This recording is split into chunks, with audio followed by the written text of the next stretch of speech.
कि तालिबानियों का राज आता जा रहा है देश में। ये तालिबानियों की सरकार की तरह चल रही है। तालिबान बना देंगे इसको? जिस तरह तालिबान अपना हुकूमत चलाते हैं उस तरीके से मोदी अपनी हुकूमत चला रहा है। नमस्कार, आप देख रहे हैं लाइव टीवी इंडिया और मैं आपके साथ जुनैद अंसारी। और बातचीत करेंगे मणिपुर पे। लगातार हम बातचीत कर रहे हैं, खबर दिखा रहे हैं, अपडेट दिखा रहे हैं आपको, लेकिन दो बड़े खुलासे इसमें हो चुके हैं जो भारतीय जनता पार्टी के सांसद और मंत्रियों ने किया। पहला, स्मृति ईरानी ने कहा कि मणिपुर के पीछे जो है राहुल गांधी का हाथ है, राहुल गांधी की वजह से है जो वहाँ पे हिंसा हो रही है। तो उनसे दो कदम आगे निकले उनके ही एक सांसद जगन्नाथ सरकार, वो साफ तौर पे कह रहे हैं कि इसमें नेहरू का हाथ है। तो हरिंदर ताऊ है, इसमें जानेंगे कि नेहरू का हाथ है या फिर राहुल गांधी का हाथ है। ताऊ, पहले तो बहुत बहुत स्वागत है आपका। धन्यवाद आपका और आपके दर्शकों को। ताऊ का राम राम। किसका हाथ है इसमें? नेहरू जी का हाथ है क्या? देखिए, हाथ किसका है? हाथ है कातिल का। कातिल का? कातिल का। कातिल कौन है? देखिए, जो कत्ल करेगा वही कातिल है और जो कत्ल कराएगा वो कातिल है। तो मैंने एक ऐसे ही मैं पढ़ रहा था तो एक शेर मेरे सामने से गुजरा, तो उसकी दो लाइन है। जब चुना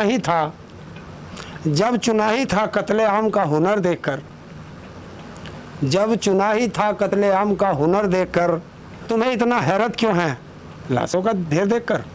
तो जब हम कातिल को गद्दी पर बैठाएंगे तो शहर में तो लाशों के ढेर लगेंगे। कातिल कौन है? नेहरू जी? देखिए, यहाँ तो सब जगह नेहरू ही है। शायद इनके पैदा होने में भी नेहरू की कमी है। ये जब पैदा हुए होंगे वो भी गलती नेहरू की है। इन्होंने कुछ नहीं किया, इन्होंने सिर्फ देश में किया, नफरत फैलाई और लूट मचाई, भारत की संपदा को बेचा और अपना घर भरा। सारे सांसद जो है, मंत्री, अब मणिपुर में नहीं बोल रहे हैं, आरोप लगा रहे हैं, कभी राहुल गांधी पे, कभी किस पे। अब जो विपक्ष बना इंडिया वो मणिपुर जा रहा है, क्या करने जा रहा है? पहुंच चुका है। क्यों जा रहा है? फिर सब अभी वहाँ हिंसा फैलाने? उन लोगों के आंसू पूछने, उन लोगों में जो ये नफरत फैला के हैं उसमें प्यार बांटने। हिंसा फैलाने तो नहीं जा रहे हैं? देखिए, कोई भी हिंसा फैलाने नहीं जाता है। हिंसा फैलवाती है सरकार अपने फायदे के लिए। वो कहीं भी होगी वो सरकार फैलवाएगी हिंसा। राजस्थान में कुछ होता तो बोलते नहीं विपक्ष, मध्य प्रदेश में होगा तो बोलेंगे, यहाँ छत्तीसगढ़ में होगा तो बोलेंगे नहीं। क्या बीजेपी वाले जहाँ सरकार है वहीं बोलना है क्या सिर्फ? नहीं, ऐसा नहीं है। जब राजस्थान में हुआ था, एक बच्चे की मूंछ रखने पर गर्दन काट दी थी, ये ताऊ तब भी बोला था। एक बच्चे की मटका छूने पर हत्या कर दी थी, मैं तब भी बोला था। ताऊ किसी का गुलाम नहीं है। जहाँ जहाँ देश की जनता के साथ अत्याचार होगा ये ताऊ बोलेगा। और जिस तरह की घटनाएं मणिपुर में हुई है, क्या पूरे देश में कहीं हुई है? क्या कोई ऐसा प्रदेश है देश के अंदर, कोई ऐसा प्रदेश जहाँ 80 दिन से ज़्यादा से कर्फ्यू लग रहा हो? कोई ऐसा जगह है उत्तर भारत की जहाँ पे इंटरनेट बंद हो? कोई ऐसी जगह है जहाँ 150 लोग हिंसा में मर गए हो, जो सरकार बता रही है 150 से ज़्यादा? लाखों लोग बेघर हो गए हों, 10,000 से ज़्यादा लोगों के घर जला दिए गए हों, और बेटियों को नग्न करके उनके साथ दुराचार करके उन्हें नग्न घुमाया जाए, ऐसा शायद मैंने अपने जीवन में नहीं लगे। आप लोग शांति चाहते ही नहीं है विपक्ष? शांति कौन करेगा? आप लोग चाहते नहीं, जब भी वो कहते बात करते हैं आप चिल्लाने लगते हैं, काले कपड़े पहन के बैठे हैं सत्संग में, कोई बात हुई है? काले रंग पर बैन लगा दो, हिंदुस्तान में लगाओ। फिर ये काली टोपी कैसे लगाएंगे उसके हिटलर के वंशज?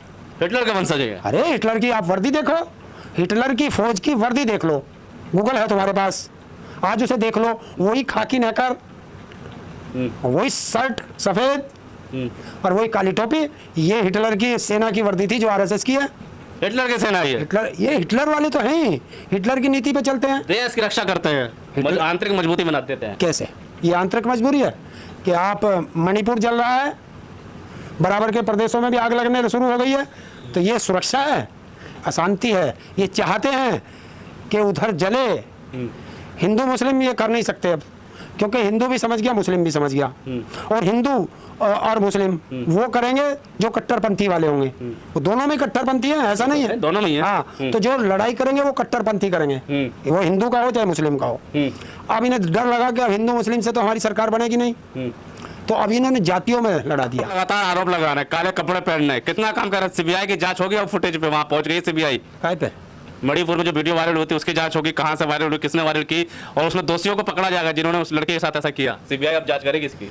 और जब वहां का मुख्यमंत्री कह रहा है कि ऐसी 100 वीडियो हैं, ऐसी 100 घटनाएं, सैकड़ों घटनाएं हैं, तो दोषी कौन है? और अगर ये राजनेता दोषी नहीं है तो ये गद्दी पे क्यों है?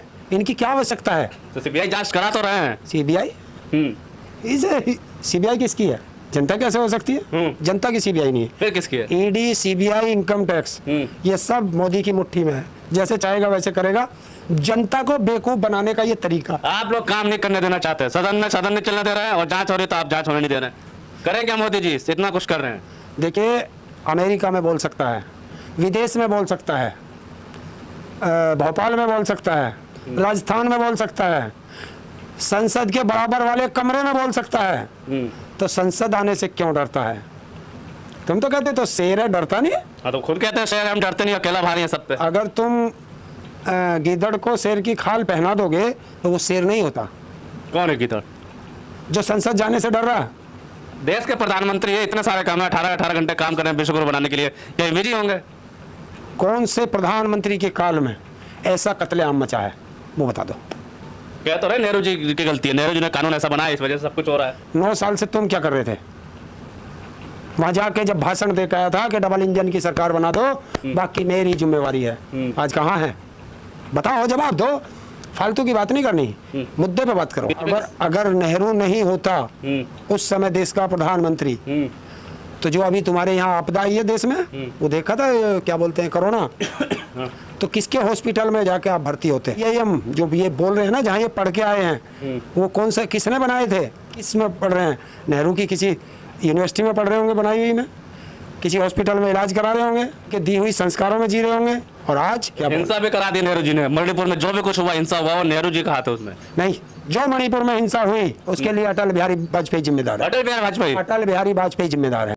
अगर 2002 में गुजरात में अटल बिहारी वाजपेयी राजधर्म निभा जाते तो आज ये कायर देश की गद्दी पर नहीं होता। गुजरात दंगों की इसे सजा मिल जाती उस समय, इसको गद्दी से उतार के जाते, राजधर्म था वो।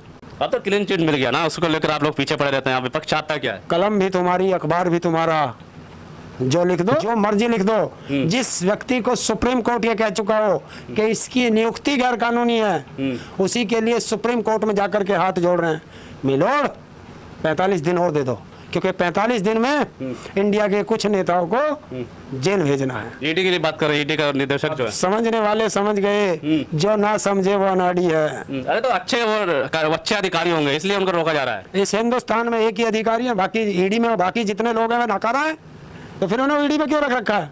बाकी लोग नाकारा है। बस इस देश में दो तीन आदमी ठीक है, कि उधर वो गुजरात के 2, मोदी और अमित शाह, एक ईडी का, ये भी गुजरात का। गुजरात के लोग समझदार है, बाकी सारे हिंदुस्तान बेवकूफ है। बताओ, जवाब दो।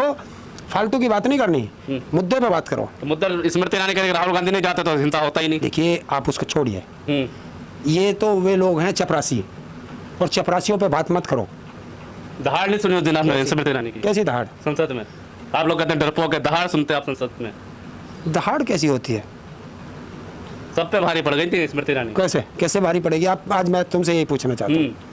अपनी भाषा से, तेवर से। कुत्ते बहुत भौंकते हैं, और एक चीज याद रखना, गरजने वाले बादल कभी बरसते नहीं, और भौंकने वाले कुत्ते कभी काटते नहीं, ये ध्यान रख लेना। इतना काम क्या चाहिए आपको? क्या चाहिए देश में? बाल विकास मंत्रालय की क्या जिम्मेवारी है? अपने विभाग पे कभी बोली?